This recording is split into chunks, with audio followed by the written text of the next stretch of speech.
بسم اللہ الرحمن الرحیم۔ السلام علیکم دوستو، آپ سب احباب کو اردو ادب میں خوش آمدید کہتا ہوں اور امید کرتا ہوں آپ سب احباب بھی بخیر و عافیت سے ہوں گے۔ دوستو، ابھی تک ہم آپ کو ادب پر پڑھاتے آئے ہیں۔ آج ہم بزرگان دین پر پہلی ویڈیو اپلوڈ کرنے کی جسارت کر رہے ہیں۔ دوستو، اس ویڈیو کو اپنے دوستوں کے ساتھ ضرور شیئر کریں۔ پیارے دوستو، اس ویڈیو کا باقاعدہ آغاز کرنے سے قبل ہم آپ سے نہایت ادب کے ساتھ گزارش کرتے ہیں کہ آپ نے اگر ہمارا چینل سبسکرائب نہیں کیا ہے تو ابھی سبسکرائب کر لیں تاکہ مستقبل میں اپلوڈ ہونے والی تمام ویڈیوز بآسانی سے آپ کو ملتی رہیں اور آپ کی معلومات میں گراں قدر اضافہ ہونے کے ساتھ ساتھ آپ ہماری دلچسپ ویڈیو سے خوب محظوظ بھی ہو سکیں۔ دوستو، اس ویڈیو میں خواجہ قطب الدین بختیار کاکی رحمۃ اللہ علیہ کی تمام تر معلومات آپ تک پہنچانے کی کوشش کی گئی ہے۔ دوستو، اس ویڈیو کو اپنے دوستوں کو ضرور شیئر کیجیے اور مزید معلومات کے لیے دیکھتے رہیں محمد خورشید خان کا اردو ادب چینل۔ لیجیے شروع کرتے ہیں۔ خواجہ قطب الدین بختیار کاکی 1173 میں اوش میں پیدا ہوئے۔ حضرت خواجہ قطب الدین بختیار کاکی چشتیہ سلسلے کے کامل درویش تھے۔ آپ کے والد سید کمال الدین بغداد کے گاؤں اوش کے رہنے والے تھے۔ ان کی والدہ بڑی نیک خاتون تھیں، دن رات عبادت میں مشغول رہتیں۔ جب کبھی قرآن شریف کی تلاوت فرماتی تو خواجہ بختیار کاکی رحمۃ اللہ علیہ کو اپنے قریب بٹھا لیتی۔ وہ ابھی صرف 2.5 سال کے تھے کہ ان کے والد کا انتقال ہو گیا۔ والدہ نے اپنی خاص نگرانی میں ان کی تربیت کی۔ جب وہ 4 سال کے ہوئے تو والدہ نے پڑھنے کے لیے ان کو خواجہ معین الدین چشتی رحمۃ اللہ علیہ کے پاس بھیج دیا، جو ان دنوں اوش میں ہی ٹھہرے ہوئے تھے۔ کہا جاتا ہے کہ جب خواجہ معین الدین چشتی رحمۃ اللہ علیہ نے ان کو درس دینا شروع کیا تو غیب سے ایک آواز آئی، اے خواجہ، کچھ دیر ٹھہر جاؤ، قاضی حمید الدین ناگوری رحمۃ اللہ علیہ آتے ہیں، وہی بختیار کاکی رحمۃ اللہ علیہ کو پڑھائیں گے۔ خدا کے حکم سے کچھ ہی دیر بعد وہاں قاضی حمید الدین ناگوری تشریف لائے۔ بختیار کاکی سے پوچھا گیا، کیا پڑھو گے؟ اس پر بختیار کاکی نے قرآن شریف کی ایک آیت پڑھ کر سنائی۔ وہ بختیار کاکی کی زبان سے اس قرآن شریف کی آیت سن کر حیران رہ گئے کہ 4 برس کا یہ بچہ چھوٹی سی عمر میں اس طرح کی آیت پڑھ سکتا ہے۔ لہٰذا استاد نے پوچھا، تم نے قرآن شریف کس سے پڑھا؟ آپ نے کہا، میری والدہ کو آدھا قرآن شریف یاد ہے، انہی سے سنتے سنتے مجھے بھی یاد ہو گیا۔ یہ جاننے کے بعد قاضی حمید الدین ناگوری رحمۃ اللہ علیہ نے انہیں بہت جلد باقی قرآن شریف بھی حفظ کرا دیا۔ جب قطب صاحب کی عمر 5 سال کی ہوئی تو والدہ نے ملازم کے ساتھ انہیں محلے کے ایک مکتب میں بھیجا۔ مکتب جاتے ہوئے راستے میں ایک بزرگ ملے۔ انہوں نے نوکر سے پوچھا، اس بچے کو کہاں لے جا رہے ہو؟ نوکر نے کہا کہ محلے کے استاد کے پاس لے جا رہا ہوں۔ تب بزرگ نے کہا کہ بچے کو مدرسے لے جانے کے بجائے مولانا ابو حفص رحمۃ اللہ علیہ کے پاس لے جاؤ، وہی اس کو بچے کو درس دیں گے۔ اور مولانا کو تاکید فرمائی کہ پوری توجہ سے انہیں پڑھائیے، ان سے بڑے بڑے کام لینے ہیں۔ جب وہ بزرگ چلے گئے تو مولانا نے اس شخص سے فرمایا، تمہیں معلوم ہے یہ کون بزرگ تھے؟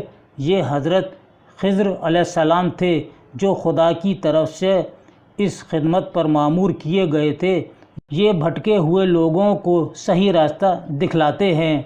تعلیم مکمل ہونے تک بختیار کاکی اپنے گاؤں میں ہی رہے۔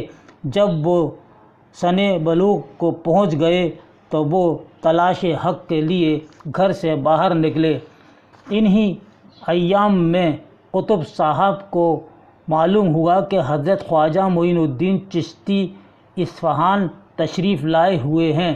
آپ نے وہاں پہنچ کر ان کی خدمت میں حاضری دی اور بختیار کاکی رحمۃ اللہ علیہ ان کے مرید ہو گئے۔ وہ اپنے مرشد خواجہ معین الدین چشتی رحمۃ اللہ علیہ کے ساتھ مکہ معظمہ پہنچے اور وہاں سے مدینہ منورہ حاضر ہوئے۔ اسی سفر میں ان کی ملاقات ایک اور بزرگ سے ہوئی۔ انہوں نے بختیار کاکی کو نصیحت کی کہ دنیا کی چیزوں کی خواہش نہ کرنا، مال و دولت جمع نہ کرنا، جو کچھ ملے اسے خدا کی راہ میں خرچ کر دینا اور اللہ کی عبادت کے سوا دوسرے فضول کاموں میں وقت نہ گنوانا۔ مدینہ منورہ سے واپسی کے بعد وہ اپنے مرشد کے ساتھ بغداد میں رہ کر عبادت کے علاوہ عوام کو نیک کام کرنے کی ہدایت کرنے لگے۔ بچپن ہی سے آپ نیک سیرت اور پاک دل انسان تھے۔ آپ کے دل میں اللہ کی سچی محبت تھی۔ آپ کثرت سے نماز اور دوسری عبادتوں میں مشغول رہتے، زیادہ وقت اللہ کی یاد میں بسر کرتے۔ جیسے جیسے وقت گزرتا گیا، اللہ کی محبت نے آپ کو دنیا اور دنیا کے مال و متاع سے بالکل بے نیاز کر دیا تھا۔ آپ نہایت سادہ زندگی بسر کرتے تھے، مختصر کھانا کھاتے، بس اس قدر جس سے جسم و جاں کا رشتہ باقی رہ سکے، اس سے زیادہ کھانا آپ کو پسند نہ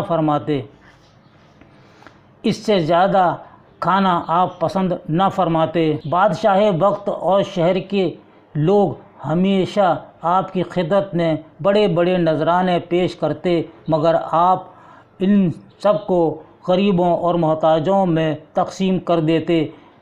دلی میں قیام کے دوران ہمیشہ خدا کی یاد میں محو رہتے اور کسی سے نذرانہ وغیرہ بھی قبول نہیں فرماتے تھے۔ اہل و عیال نہایت تنگی میں دن گزارتے تھے۔ گھر میں کچھ نہ ہوتا تو آپ کی اہلیہ پڑوس میں رہنے والے بقال کی بیوی سے قرض لے کر کام کاج چلاتی تھی۔ پیسہ آنے پر اس کا قرض ادا کر دیتی تھی۔ روایت ہے کہ ایک روز بقال کی بیوی نے طعنہ دیا کہ اگر میں تمہیں قرض نہ دوں تو تمہارے بال بچوں کا پیٹ کیسے بھرے؟ اس بات سے حضرت کو سخت تکلیف پہنچی۔ آپ نے ارشاد فرمایا کہ آئندہ کسی سے قرض مت لینا، اگر ضرورت پیش آئے تو کاک سے یعنی روٹیاں لے لیا کرو۔ اس کے بعد سے ضرورت پڑنے پر طاق سے گرم گرم روٹیاں لے لیا کرتی۔ اسی سبب سے خواجہ قطب الدین بختیار کاکی رحمۃ اللہ علیہ کاکی کہلانے لگے۔ حضرت بختیار کاکی رحمۃ اللہ علیہ کو جب اپنے مرشد خواجہ اجمیری رحمۃ اللہ علیہ کے ہندوستان پہنچنے کی اطلاع ملی تو وہ بھی ہندوستان کے لیے روانہ ہو گئے۔ کچھ دن ملتان میں رہنے کے بعد پھر دلی آ گئے۔ بادشاہ شمس الدین التتمش ان کی بہت عزت کرتا تھا۔ اسے جب یہ معلوم ہوا کہ حضرت بختیار کاکی رحمۃ اللہ علیہ دلی تشریف لا رہے ہیں تو وہ شہر سے باہر جا کر ان سے خود ملا اور بڑی عزت و محبت سے پیش آیا۔ بادشاہ بختیار کاکی رحمۃ اللہ علیہ کے پاس ہفتے میں 2 بار حاضری دیتا۔ عوام و خواص سب آپ سے عقیدت رکھتے تھے۔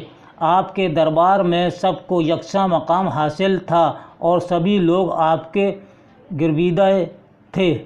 دلی پہنچنے کے بعد آپ نے اپنے مرشد خواجہ اجمیری رحمۃ اللہ علیہ کو خط لکھا اور اجمیر آنے کی اجازت چاہی، لیکن مرشد نے انہیں دلی میں ہی ٹھہرنے کا مشورہ دیا تاکہ وہ وہاں لوگوں کی خدمت کر سکیں۔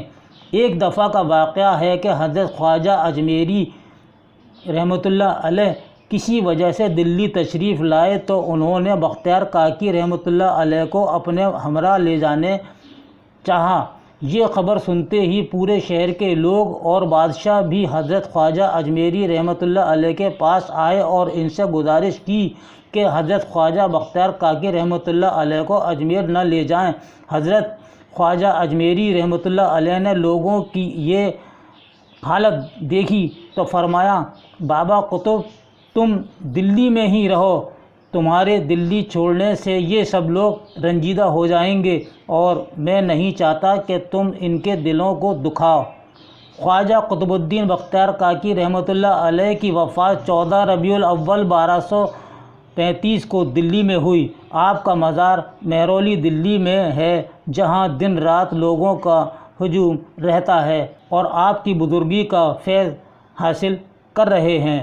دوستو، یہ تھا ہمارا آج آپ کے لیے بزرگان دین پر سب سے پہلا ویڈیو، خواجہ قطب الدین بختیار کاکی رحمۃ اللہ علیہ پر مبنی۔ یہ ویڈیو آپ کو کیسا لگا؟ اپنے قیمتی رائے سے ہمیں کمنٹ باکس میں ضرور لکھیے گا۔ آپ کی قیمتی رائے کا ہمیں انتظار ہے۔ اس کے ساتھ ہی اپنے بھائی محمد خورشید خان کو اگلے ویڈیو تک کے لیے اجازت دیجیے۔ اللہ حافظ۔